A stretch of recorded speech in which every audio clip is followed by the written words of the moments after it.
Welcome again to the Southern Report. Thank you for giving me your time. It's a real privilege that you do, and a privilege for me to be here. I'm continuing my series of interviewing, meeting Reform UK candidates now, not prospective, but candidates, because they are on the ballot for our election that is days away on the 4th of July here in the UK. And I now have the privilege to bring on Stuart Marchant. Stuart is the candidate in the beautiful part of the world, which is Mid and South Pembrokeshire. We will go through our geography. We will try and explain to you, for our international viewers, where it is. Stuart, delighted to meet you on the campaign trail and the challenges and the delights of working against our technology and the internet. So, Stuart, thank you so much for your time. No, thank you for having me. Pleased to take a break from all the hard work canvassing today. It's quite worth a sit down. I hear you. Thank you. So I'm going to use the map of the UK, and then we can plot, I think, from Liverpool all the way down, and then I'll show you your constituency map. So, Stuart, it's not a geography lesson. There's no catching out. But I think if people then look at Liverpool and just go down south, nearly virtually all the way, and then turn right to the end on that beautiful peninsula, and let's just put up the constituency map. And that is your constituency that that you are standing in Mid and South Pembrokeshire, which is a really, really beautiful part of the world. Stuart, I know you're working hard because we've been trying to connect. So could you describe the constituency? Could you describe the makeup of towns, urban, farmland, industry, and then we'll get into the concern of the constituents and the conversation that you're having? Thank you. Well, yes, certainly. It's one of the most beautiful constituencies that I think we have in the UK. We've got a beautiful mixture of farmland, rolling hills, mountains, beaches. We've got all sorts of beautiful little hamlets and towns throughout the constituency. We're particularly blessed with our heritage here. We've got a number of castles, as you'd imagine, in Wales, and blessed by being close to the sea. The constituency is mainly a rural one, but with the boundary changes for this election, we've taken in areas that are a bit more built up. So places like Newland, Pembroke Dock, have come into that constituency, and they're a little bit more industrialised. Milford Haven, for example, we've got the gas terminals, Valera plant there, so that's quite industrial. But the makeup of the constituency is predominantly rural, close to Ireland for transport links. So our ferries leave just outside of our constituency from Fishguard. And a beautiful area to be in, close to other beautiful parts of Wales, such as Carmarthenshire and Preseli. I know that you moved into the area. How and you've been there a number of years, and it's your home. So how long have you been there, Stuart? I moved to Carmarthenshire about 20 years ago. So I was employed in private car parking, and an opportunity arose to manage the railway car park network in Wales. My mum is originally from Carmarthenshire. She can actually trace her family roots back to about 1771. So I jumped at the chance to go and live in the area of my maternal family, and to really discover everything there is to know about my family links in Wales. So being here for about 20 years, I'm very proud to refer to myself as Welsh, despite the accent. Very proud to be living in Wales, and to have had the opportunity come up to stand as the candidate for Mid and South Pembrokeshire was really a deep honour. Based in Carmarthen, I was routinely in Amroth and Tenby, and so those two towns were in my constituency area, but the boundary change meant that I now live outside of it. So when I discovered that Reform would be happy for me to stand in Pembrokeshire, I was over the moon and chose to. I feel very connected to the people of Pembrokeshire, and love the area, love the things it has to offer. So I was really proud to stand for it. Brilliant. Stuart, you're busy like everyone is right now, as there's just days to go in a very interesting election and a political time in our country, and a very crucial time. So, Stuart, you're out and about. What concerns are constituents bringing to you, bearing in mind the framework and the wonderful framework of your constituency? So, what concerns are they bringing? Well, uniquely in Wales, the people of Wales have lived with a Labour government for some years now. So the Senedd was created about 24 years ago. And since then, it's been predominantly governed by the Welsh Labour Party, at times in coalition with Plaid Cymru. So uniquely in Wales, we have experience of what it's like to live under a Labour government, and at the same time to be failed by our representative in Westminster to raise his voice when the Senedd fails the people of Pembrokeshire. Now, in Pembrokeshire, there are deep concerns about the industries and jobs on offer for our younger people. The fishing fleet is nearly non-existent in Pembrokeshire now, yet 20, 30 years ago, it was much more viable and used to provide jobs of all levels to people in and around the constituency. Farming is something that a lot of legislative rules have been passed down from the Senedd, and the rules seem to be getting stricter. There's talk of introducing subsidies for planting trees that the Senedd still haven't confirmed that they're rowing back on, while they've postponed it for 1 year. And so in Pembrokeshire, there's a lot of concern that a UK Labour government would exacerbate the problems that we're living with at the moment in our own constituency. So jobs is probably the highest concern in the area, and that's jobs of every caliber of payroll, so starting sort of from minimum wage up to more management level positions. There's not that many opportunities in the constituency now. And so I see it as my role to speak up for the constituency, to create jobs in some of the industries that we used to benefit from. So that would be fishing and rejuvenating farming, so that young people actually want to get into farming. Outside of that, we have deep concerns in the constituency with regards to the NHS. There's talk of closing Withybush Hospital, which would mean people in the constituency may find that they have to travel over to Carmarthenshire. Some parts of the constituency that would take about an hour. So people are very concerned that they might find themselves without a hospital. I intend to protect the hospital provision within the constituency. The NHS is something that's very important to me, and it's something that in Pembrokeshire is very important to the people. Being a peninsula, we are relatively cut off to other areas. And so our options outside of the area become very limited. Travel to Swansea, travel to Cardiff. Some occasions people have had to travel into England, into Bristol, to be treated on the NHS. So these are probably the main concerns that I've heard about while I've been out on my travels. Stuart, what about the whole net zero ethos and ideological push that is going on across the political spectrum, but is very much affecting Wales? And what are your thoughts on the closing of Paul Talbot and moving those jobs? I know it's not in your constituency, but as you've wonderfully described, it affects the area around you and it affects the whole country of Wales, and then affects the whole of the UK. What are your thoughts on those issues?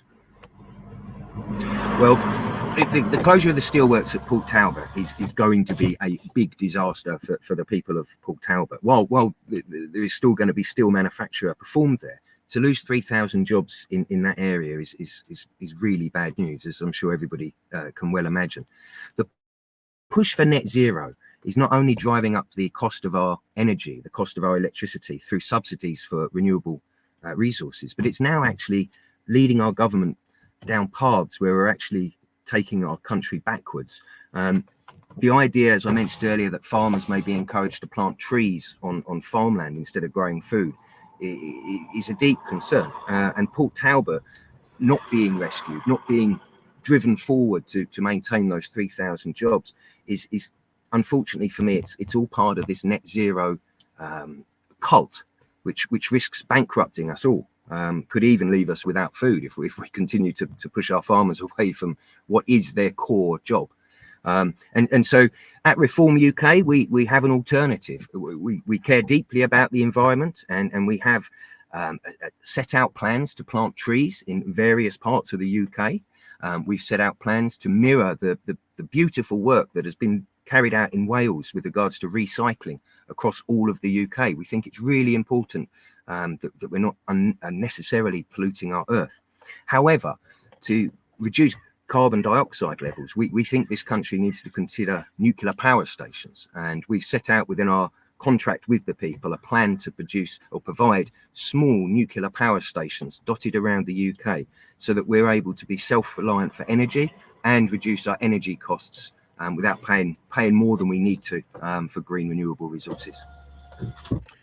And of course, as we are seeing electricity go up, gas prices go up, then, as you quite rightly say, it then hits people's pockets. It's the cost of living, and then maybe some people within our country are having to make that horrendous decision about, do we eat or do we actually heat our homes? And as you would agree, that the threat from cold in regard to killing people is greater than far greater than heat. But Stuart, what about the what are farmers being challenged? You've said about putting trees on farmland, and of course the wonderful thing about trees is that they take CO2 and turn it into oxygen, and if we don't do that, then you and I couldn't have a conversation or breathe. But are they being challenged to, as I've had these other conversations, to double glaze their fields with solar panels? Where is all the wind farm issue being pushed there? Yeah, so the two aspects to really address in that regard. So there is a project afoot to have floating windmills around the constituency offshore. That is something that I'm not convinced of. I think it could affect our tourist industry. Tourism is something that is still very important to the people of Pembrokeshire, though it's taken some hits since COVID. I think that there could be some negative issues around our tourist attractions. But one of the bigger issues in the area, in my constituency and in the neighbouring constituency, is the pylons. So windmills are one thing. And in the adjacent constituency of Carmarthenshire, an area of Breckfast Forest has had a large number of trees cut down, big concrete bases installed, and windmills erected. While in Pembrokeshire, the proposal is for them to be floated offshore, they will still need to be connected to the grid. And this means pylons with the proposals that I've seen at the moment. And pylons are they're not cosmetically pleasing. And in a beautiful part of Britain, such as where we are now, pylons are a big concern. So really the renewable resources is a twofold issue to my constituents. It's the cost of living, and remember, we're having around 20% put on our energy bills to subsidise these developments, but also it's what it's going to do to our landscape and to our natural beauty, and potentially then how that could impact the jobs that we still are thriving with in tourism. And please excuse the idiot sort of question, but what about the infrastructure of being able to access electricity to every single home in your area? Are there issues over that? Are some people off the grid relying on liquid petroleum gas and in tanks and all? And that is that another issue? What about other infrastructure in regard to transport, and as we said, in regard to the internet, for people to be able to use that resource for their business? What are your thoughts on that? Okay, if I address transport firstly, the constituency is far from London, far from Cardiff, and somewhat forgotten. Our railway links are incredibly poor. The train service from London terminates at Carmarthen, and many of my constituents often find themselves abandoned at Carmarthen station, having to get a taxi back to their home. The road network, while there have been improvements in the last decade, the improvements are far from sufficient. Reform UK has a plan to scrap the High Speed 2 vanity project that doesn't benefit Wales, and to bring the money that would save to coastal areas in the north of England and to Wales. I've been letting everybody know about that because Pembrokeshire is dying out to have a electrified railway line, to work that timetable so that the transport connections between Haverfordwest, Cardiff, and actually also London can be improved, and the roads need improving so that people can access jobs and services in our neighbouring constituencies. And only Reform UK have committed to cancelling the High Speed 2 project that benefits England, not Wales, and using that money in the north of England and Wales as a benefit to coastal towns. Separate to transport is with your question about energy. Most of the constituencies here would be off grid for gas. I don't think anybody's off grid for electric that wants to be on grid. I don't believe that's a particular issue in the constituency. But most of the constituency has bottled gas or oil store in their house, and that's how they get their heating. So the net zero regime proposes that they would replace those things with heat pumps. Certainly no talk of connecting them to the mains gas. It would be to install heat pumps. A couple of the constituents that I've had dealings with have explored that. One of them was telling me how they now had benefited from it, but it took them 2 years for that benefit to start tripping through into their money. And so it's the net zero regime that's potentially going to be an issue down here with regards to heat pumps and the cost of heat pumps. And myself, I think if people are being pushed down that road, then we have to look at what subsidies would be made available to help them with the heat pumps. But that's why at Reform UK we recognise that the position that we're in financially, we don't have the money as a country to give out subsidies. In truth, the country has debt levels that it's never seen before, and the hustings I've been at recently, particularly the Labour Party, but also the Conservative nonetheless, but particularly Labour, have been very proud to explain how the future Labour government would release the spending taps through debt. There's talk of allowing the Welsh Assembly government to borrow £1.6 billion, 1,600 million. The population of Wales is about 4.5 for every man, woman, and baby. And so we do not believe that we should be bankrupting ourselves, putting ourselves at risk of starvation for net zero. We don't believe in the science, and we believe that nuclear power is the best way forward, so that we're not bankrupting ourselves further. And without being highly controversial, me being controversial, and going into previous history, we of course in this country have reserves of oil and we have reserves of coal. And if we are importing coal, etc., then why are we not looking at the resources that are underground and using modern technology in regard to carbon capture, etc., and to do that, because that would then create jobs, and we have robotics and we have technology that is really advanced that we could really use. So I'll just throw that out there. What about education opportunities for people to do that, for young people? Are there enough colleges? Is there a focus, as I've had this discussion, is there a focus on trades, for training young people who don't want to go to university but would like to become electricians, plumbers, tilers, carpenters, etc.? And we need those trades. Has that discussion come up in your campaigning? So I had the honour of attending a hustings at Pembrokeshire College. 5 local schools were invited to the event, and I had the pleasure of talking to them both before and afterwards. And yes is the answer.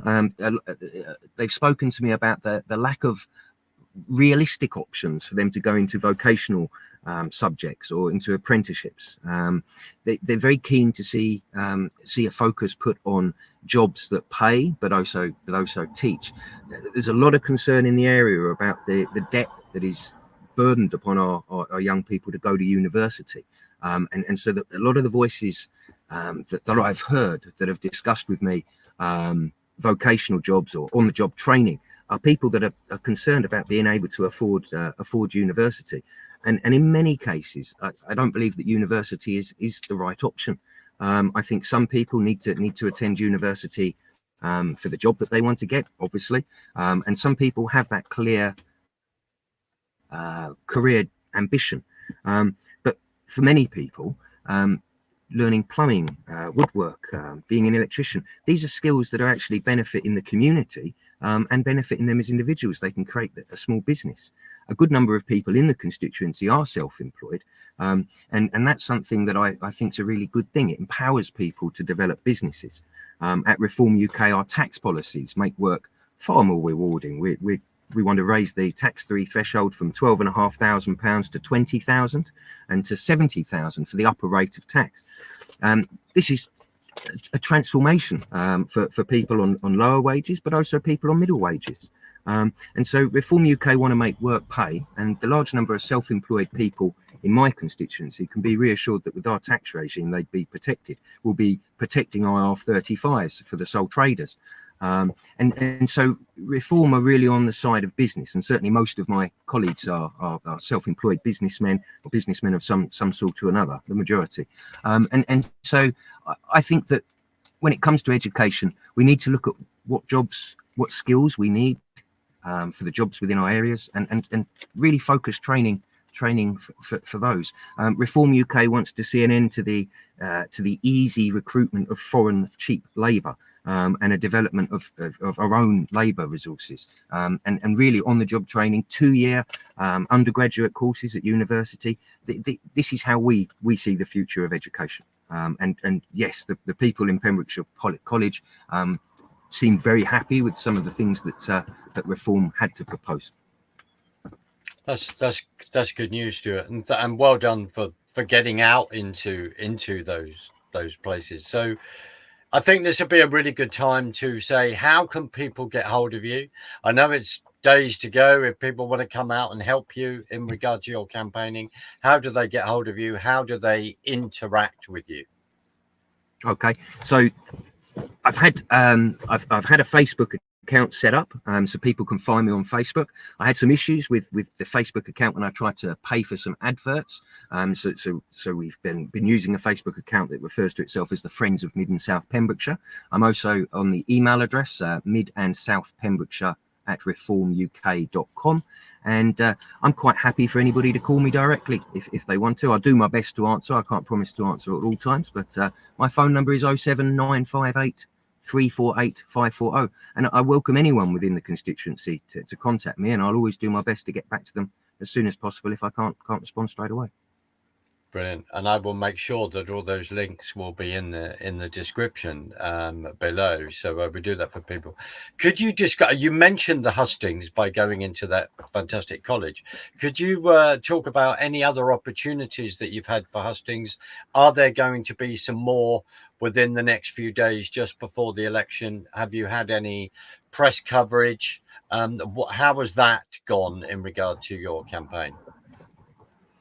So I've attended in total, I think, 5 hustings sessions. The first one was with the Farmers Union of Wales and National Farmers Union.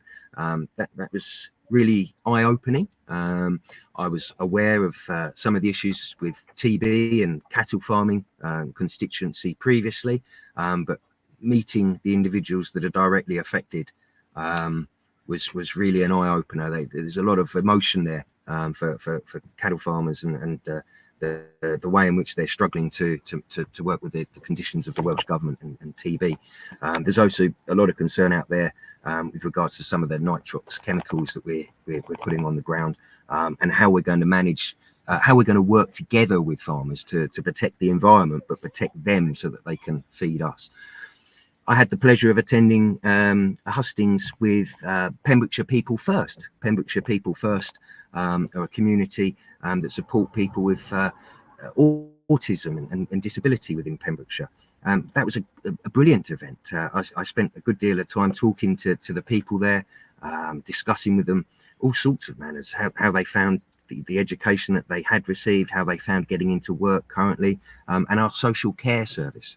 They were very pleased to hear Reform's plans to streamline social care so that it no longer falls between a gap between local authority and the NHS. I very much enjoyed a community hustings event that was on Pure West Radio. At all of these events, it's pleasurable because we have the honour to talk to people before and afterwards, as well as sometimes being grilled on the stage. And so there's always the opportunity to learn, and there's the opportunity to hear our other parliamentary candidates, you know, the voices from Labour, Plaid, Liberal Democrats, the Independent. There's a lot of voices to be taken account of when you enter into this field. And the hustings are a really good way of meeting people and garnering feedback. And so, yeah, I've really enjoyed it. It's been good. But unfortunately, no, there's no more before the election. My last one was on Thursday last week. That was on Pure West Radio. That can be found on their website to replay. But no, for me, the husting season is over until another time. So, Stuart, you've wonderfully laid out the concerns of the constituency, and you've also laid out, you know, your vision in regard to making sure a hospital is not going to disappear, and in regard to the farmers. And I'm so glad to hear that you've had that meeting with the farmers, because there's been some wonderful conversations with other people where we've been reminded of basically, you know, how important our food security is, without sounding the obvious, and actually engaging with a very, very important, if not forgotten part of the industry of the UK. So, Stuart, no more hustings yet. So, what are you going to be up to between now and that cut-off date of our election? What are you going to be doing over the next few days? More of the same, really, what I'm doing today. So I'm out today, meeting as many people as I can, distributing as many leaflets as I can, and really getting my face out there. It's really important to me these next couple of days, Monday, Tuesday, that I'm moving around as much as possible, so that I can visit all of the small hamlets and towns that I alluded to as being so important in the constituency earlier. So for me, it's going to be a lot of driving around, hopefully a lot of talking, a lot of handshaking, and garnering support as much as I can. So a busy couple of days, but the end's in sight now. So I want to get the reform message out there and get this revolt over the hill, so that we can help the people of Pembrokeshire for the best. Brilliant. And people have really appreciated, do you think, the fact that they have been able to interact with you? Because I can appreciate that maybe they feel that there's been a huge disconnect between them and what they perceive as their politicians, especially over the last few years, because it's been very difficult in regard to lockdowns and how that was pursued in Wales. So people are appreciating the interaction that you're having? People have been coming up to me and thanking me for standing in Mid and South Pembrokeshire. There was a lot of concern that reform, given the short timescales to mobilise for this election, wouldn't be able to field a candidate in every single constituency. And certainly the people of Pembrokeshire wanted a reform candidate, and it's because they can see that we have now a political class with Labour and the Conservative Party. They are effectively one and the same now. People see that there is no real choice between those two parties. And in Wales, unlike other parts of the UK, we have been failed by them both. We have a Labour government currently, and the idea of a UK Labour government is terrifying. So the people of Pembrokeshire were pleased to have the option to vote for Reform UK, and they understand that we offer a different class of politician. We are normal working people that want to be the voice of our constituency. We want to make the UK a great place for its people, and we are the people of the UK, and we want to support. We want the support so that we can be the voice of the forgotten people by the current political class, and only Reform UK give that option. Stuart, thank you, and well said. Is there anything before we end, because you've wonderfully covered everything? Is there anything that you feel that you would like to say that you have not said so far? And I suppose here's a clue in a way. I suppose that voter apathy, and I'm not saying it's happening in your area, but that is the challenge in other constituents that people are dealing with. What are your thoughts before your final words? Voter apathy is a big deal. The people I've spoken to feel let down by both the Conservative and the Labour political class. And many of them were not planning to vote at this election because they couldn't bring themselves to vote for more of the same. What I'm saying to people at this election is lend me your vote. If you didn't vote before, you've got nothing to lose. Give your vote to me. I can make a real difference. Only Reform UK have a clearly set out contract with its people that can be measured within the first 100 days and within the term of the Parliament. I stand by that contract. I want to represent the people of Pembrokeshire. I want to be their voice. And within that contract, I promise that if you trust me at this election, I will not let you down. You will not regret lending me your vote. And at the next general election, you will willingly give it to me. Thank you. Thank you, Stuart. Before we go, if you just remind everyone where they can get hold of you and reach out to you, sir. Anybody that wants to contact me, drop me a text 07958 348 540, or you can email me at Mid and South Pembrokeshire @reformuk.com. Stuart, thank you. It's been an utter delight to have this conversation with you. I'm going to play us out. Please stay with me until the other side, and then I can officially say goodbye. So thank you for your time and for getting your message out there. It's much appreciated, Stuart. Thank you, Mark. Thank you. Bless.